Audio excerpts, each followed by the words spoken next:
Tulong!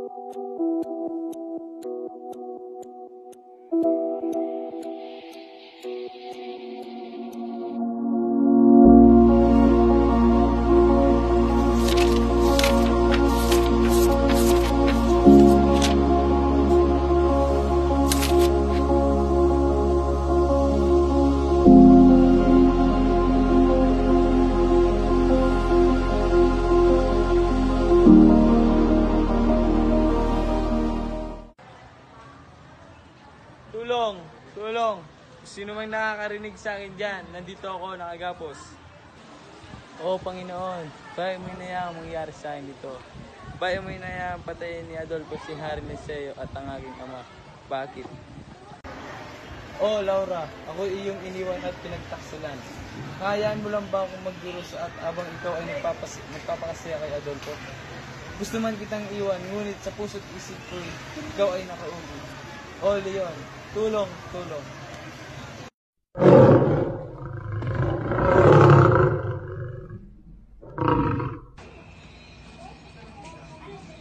O Tadhana, kay lupit mo. Kinuha mo ang aking minamahal. Kinuha mo si Flerida.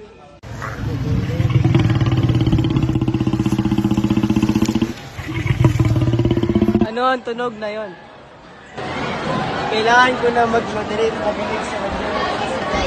Sana pagdating ko, siya ay ligtas pa.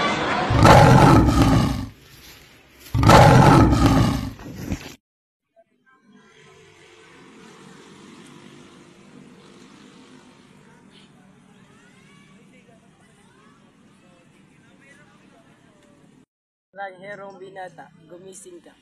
Ika'y ligtas na sa panganib. Sino ka? Paano mo ito nagawa sa amin? Bakit mo itinakwil ng tiwala ng mga mamamayan ng Albania? Wala akong pakialam, Linceo. Ang mabalaga lang ay mapasakin ng trono ng Albania. Mukhang matandaan na, Seleno. Hindi na ako nahihirapan sa iyong mga pag-atake. Bakit di mo patapusin ang aking buhay, Linceo? Wala akong karapatan na tapusin ka sapagkat sa mamayan ka ng Albania, ikasala. Naging mabait si Haring Liceo at hindi na pinatay si Adolfo. Ngunit dahil sa katusuhan nito, ginamit niya ang daya sa pagkikipaglaban. Sa huli natalo si Liceo dahil sa pandarayan ni Adolfo. Laura, ama, sino ka? Ako ay isang Moro. Ang pangalan ko ay Aladin. Huwag ka mag-ala. Wala mo sa mga hangarin. Magpahinga ka muna. Di mo ba napapansin na magkalaban tayo? Isang ang muro. Ako nagligtas sa'yo. Alam ko mabigat ka pa sa tingin. Ngunit wala akong masama. Salamat. Maaari ko ba malaman ang iyong pangalan? Ako si Florante, anak ni Don Liceo at ni Prinsesa Floresca. Pinanganak ako sa Haring Albania. Bakit kailangan niyo pang umbalik? Dahil mas maganda ang paralan doon sa atin. Kung hindi siya mag-aaral, paano na ang kanyang kinabukasan? Sino mag-aalaga sa atin? Huwag ka mag-aalala dahil may mga mag-aalaga naman guru doon. Binati ni Antenor si Florante sa kanyang pagdating sa paaralang Antenas. Salamat po. Tayo ngayon ay magsasadulas na itatanghal ni na Adolfo at Florante.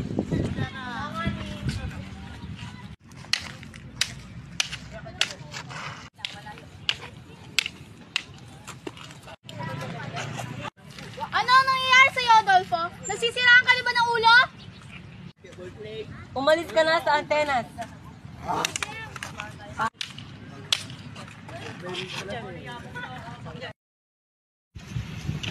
Haring Liceo, narito nga po pala ang aking anak ko si Florante. Nagagala kong makilala ka. Ako nga palang Haring ng Albania. At ito nga palang aking anak.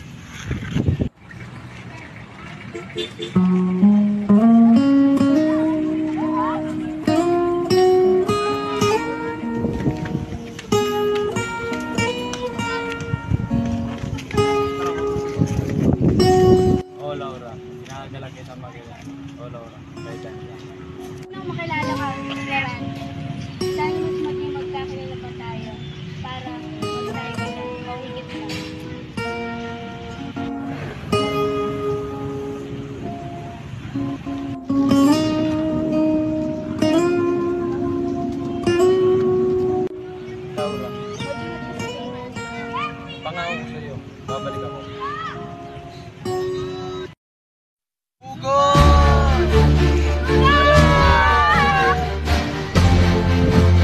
ulit ang kinalaban mo, Pagkulante.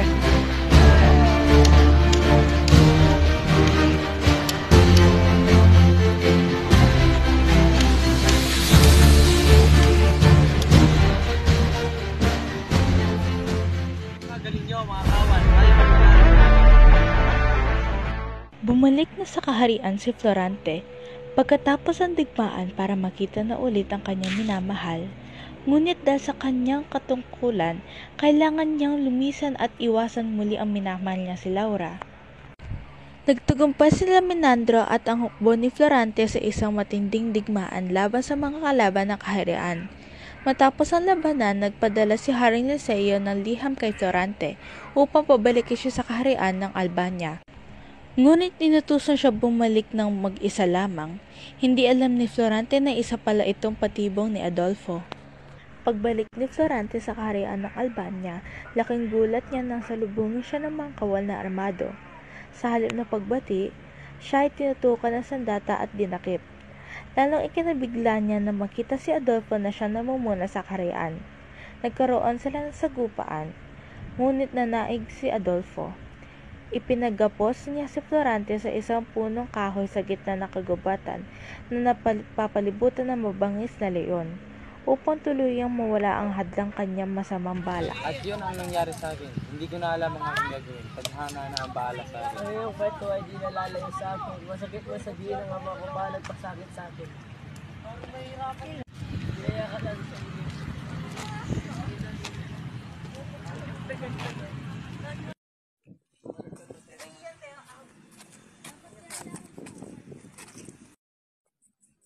Ano mo ito nagawa sa akin, Ama? Si Florida lang ang aking Makaawa si Florida kay Sultan Al-Yadab nang huwag patayin si Aladdin, ang lalaking kanyang iniibig. Buong puso siya lumuhod sa harap ng sultan at nagsabing gagawin ang lahat, isusuko ang lahat, huwag lamang mawala sa kanyang taong pinakamamahal. Sa kanyang pagmamakaawa na antig ang damdamin ng sultan at nagpapa siyang patawarin si Aladdin. Ngunit bilang kapalit, itinapon ito sa kagubatan upang mawala sa kaharian. Kalaunan, ikunento ni Florante sa si Florida ang siya nagligtas sa kanyang buhay. Ngunit ang kabayanihang iyon ay may katumbas ng pagbigat na kapalit ang sarili niyang kalayaan at kasayahan. Ipinagpalit ni Florida ang lahat, hindi lamang upang iligtas ang mahal niya, kundi upang itaguyod ang pag-ibig na totoo at dalisay.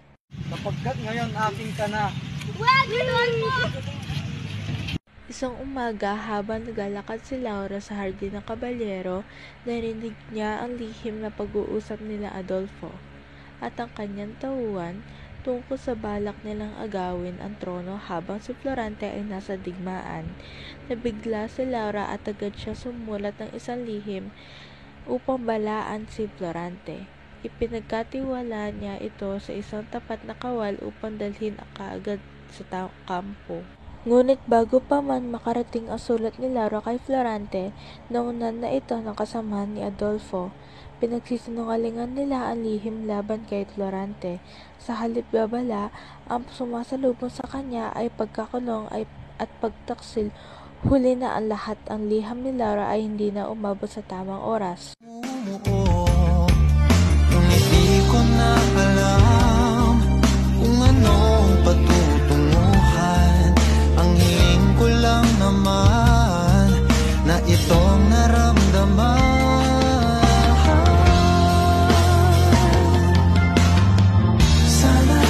Sana naman ay mapagbigyan na at nang mapakinggan ang tibok ng puso kong sa'yo walang Mula sa kamay ng mga pang-aping kaaway, muling nanghari ang kapayapaan at katarungan sa buong kaharian. Sa wakas, sina Florante at Laura ang tinatalagang mamuno sa bayan. Taglay ang karunungan, tapang at pusong makatao. Sa kanilang pamumuno, muling bumangon ang mga Albania, nagbalik ang sigla ng mga mamamayan at namayani ang pag-ibig at pagkakaisa. Sa bawat hakbang sa kanilang pagmamahala, isinsulong nila ang kabutihan ng nakakarami, ginagabayan ng kanilang karanasan at pagmamahalan.